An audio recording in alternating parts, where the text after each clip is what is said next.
Welcome back to Model Farm Studio. As I get older, I tend to find myself thinking back on my younger years while I was growing up on my parents' farm in the early 1990s. But I think regardless of whatever generation you grew up in or whatever age you are, most of us will all agree with the statement that things just seem to be so much more simpler as a kid. And there's no better place to illustrate that than vehicles.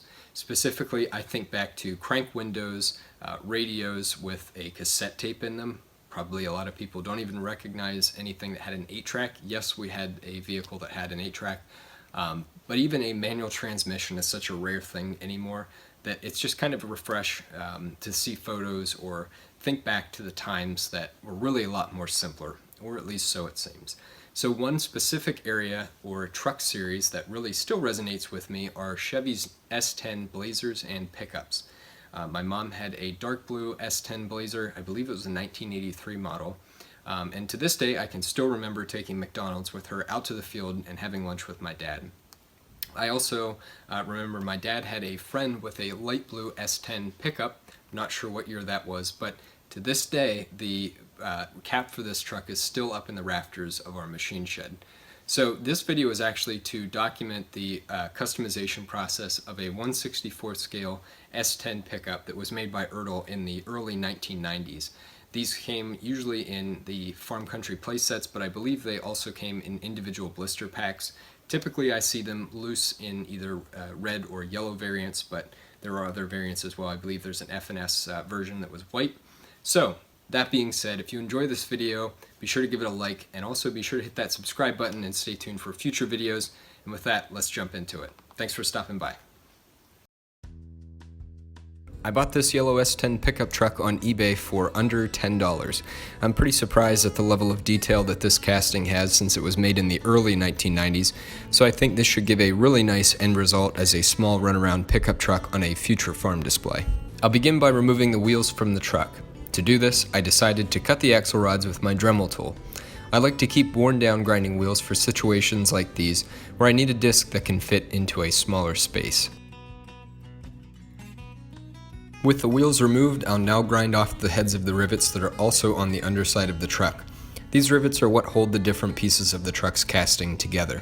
Because the heads are round, I decided that grinding them off with my Dremel tool would be far easier than using my drill bit. The truck can now be disassembled into 4 pieces: the frame, the interior, the windshield, and the body. I'll address the body first. The paint has some blemishes on both the roof and the bed, so I'm going to use my Dremel with a wire wheel to take the casting back down to bare metal. To avoid inhaling paint dust, I'll add that I like to wear a multi-purpose respirator in situations like these. With the casting exposed, I did notice some slight pitting. Primer and paint will usually cover up any imperfections, but to be on the safe side, I lightly applied some white putty to the truck's roof and hood. After the putty had dried, I went over it with a sanding stick to smooth it back out. Next, I needed to fabricate some mirrors since the casting did not come with any. To make these, I cut out 2 small squares of styrene using my chopper. I then used a small file on the corners of each of them to give them a more rounded look.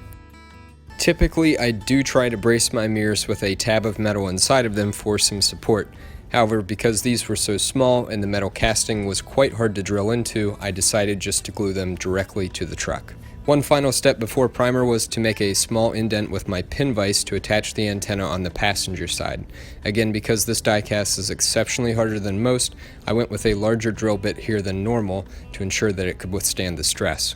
The body portion of the truck was now ready for primer. To paint my projects, I prefer to use a multi-purpose flat gray primer like this can here made by Krylon. After the primer had dried, the truck was ready for paint. I chose a dark blue that was also made by Krylon. Next, it was time for some detail painting, starting with the mirrors and door handles. If you notice in the light how the paint looks just a little bit rough, you're not seeing things. Ultimately, this was not of concern for me since I knew I'd be spraying the truck with dull coat, as you'll be seeing later in the video. This coating will help take away the paint's shine and therefore help mask these slight imperfections. The truck also has an S10 emblem casted in the quarter panel. In addition to the styling of the grille, this tells me that the truck is supposed to replicate a 1990 model or earlier. As you see here, I chose to paint this little emblem silver using a pin.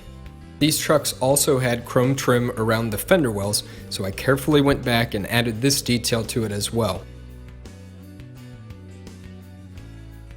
The last thing to address on this portion of the truck were the taillights. Obviously I painted these in red, but then I also went back and added a small square of white to represent the clear backup portion of these lenses. Next I addressed the chassis portion of the truck, starting with the front grille. Again, I was impressed with the level of detail that this truck had, right down to the small Chevy bow tie. If the casting is right, I often like to highlight grills with a little black paint to represent some depth.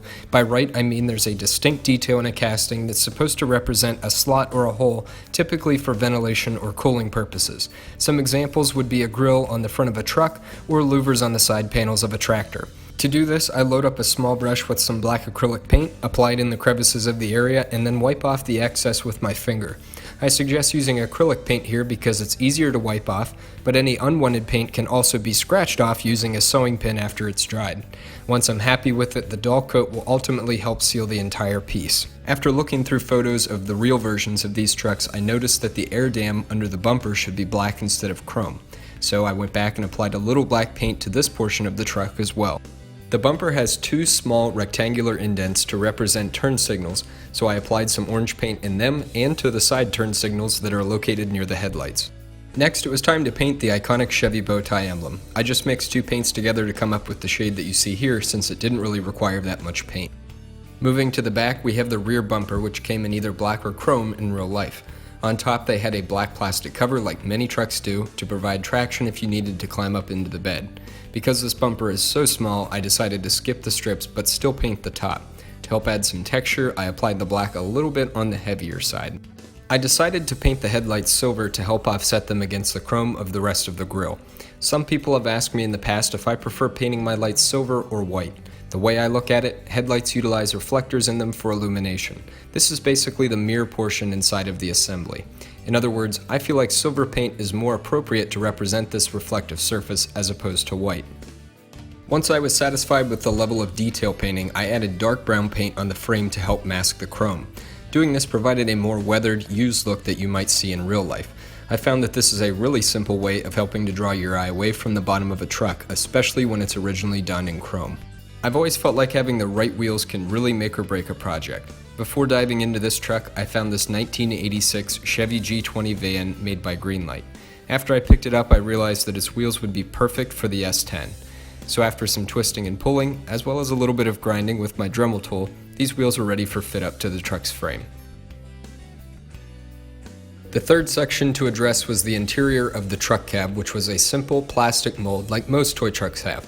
However, if you look closely, you'll see that, like the rest of the toy, it actually had some really nice details, including outlines for air vents and the glove box. I began by removing the solid steering wheel because it was pretty noticeable looking inside the cab. I used a small miter saw here since I was worried that the Dremel sanding bit would end up melting the plastic if it got too hot. With the steering wheel removed, I then had to close the remaining hole. I cut out a square piece of flat styrene with my chopper and then glued it to the back of the interior. This solution not only helped me hide the hole, but it also provided me with a way of attaching the new steering wheel and add some additional structural support as well. For replacement steering wheels, I turned to this assortment from Tractor Fab.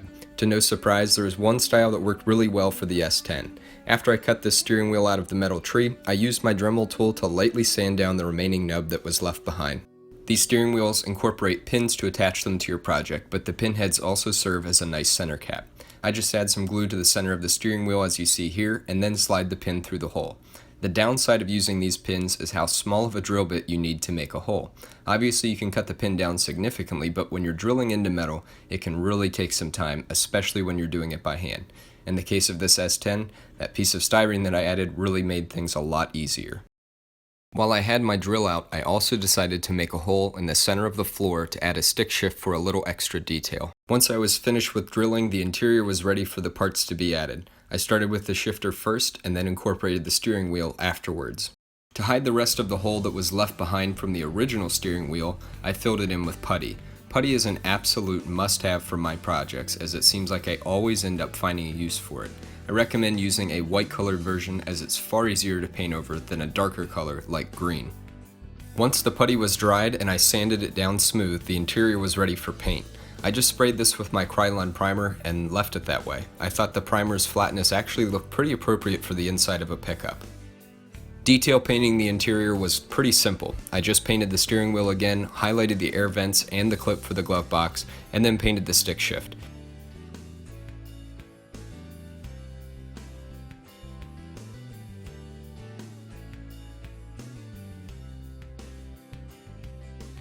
As you can see, to make a knob at the end of the shifter, I just loaded up the end of my paintbrush and put a dab of paint at the end of the lever. Before calling this interior portion done, I wanted to highlight some depth and detail to the bench seat. To do this, I turned a piece of black pastel into a powder and then applied it with a clean brush. Black is a great color to represent some grime on engine bays and seats. Afterwards, I applied a little tan paint to the driver's side portion of the bench to represent rips and tears or where the seat's foam is poking through. And as a final detail, I then ripped a piece of paper towel and glued it to the passenger side of the seat to represent a clean rag. As I mentioned earlier, I had this gray paint that was a close match to the primer. While it's not necessarily a complete representation of the real version, I still feel like this paint really helped enhance the truck a lot.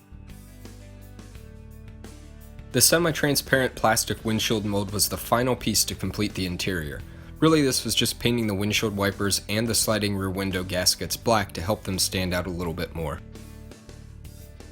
I now mocked the truck back up so that I could spray it with dull coat. As you might notice, I left the windshield out to prevent it from being sprayed.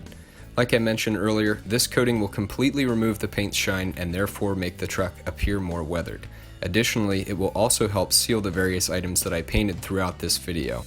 Now comes the fun part, making the truck look like it's actually a working pickup.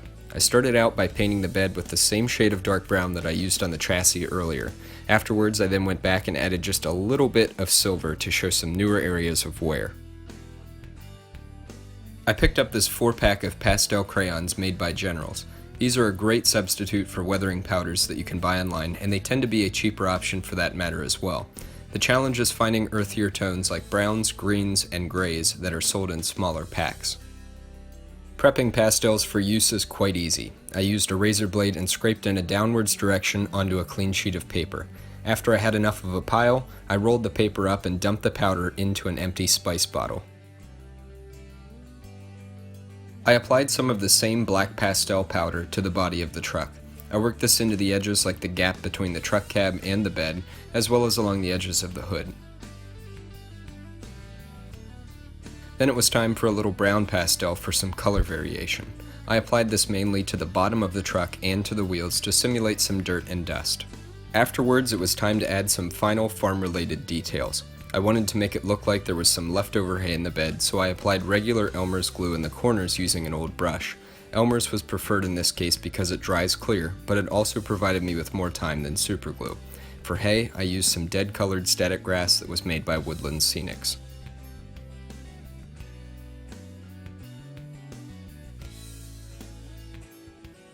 I picked up some tiny white farm equipment decals from Boston Implement a few months ago for another project.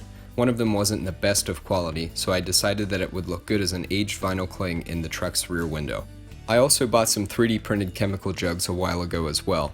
I applied a small warning decal on this one to represent a fine printed label, and then attached it to the bed with a dab of super glue. I was really excited to add these tiny glass bottles for realism too. I found this HO scale beverage set made by Bush, which is one of my favorite companies for small and intricate details. While this set is an HO scale, I still felt like the bottles could serve well enough in 1/64th. As you can see here, they came in various colors and are actually somewhat transparent. I just applied a little super glue to the bed and placed them in with a pair of tweezers. The last detail that I threw in was a grease gun because no farm truck is complete without one. I made this one from a kit that's offered by Tractor Fab and fastened it down towards the rear of the bed with some super glue.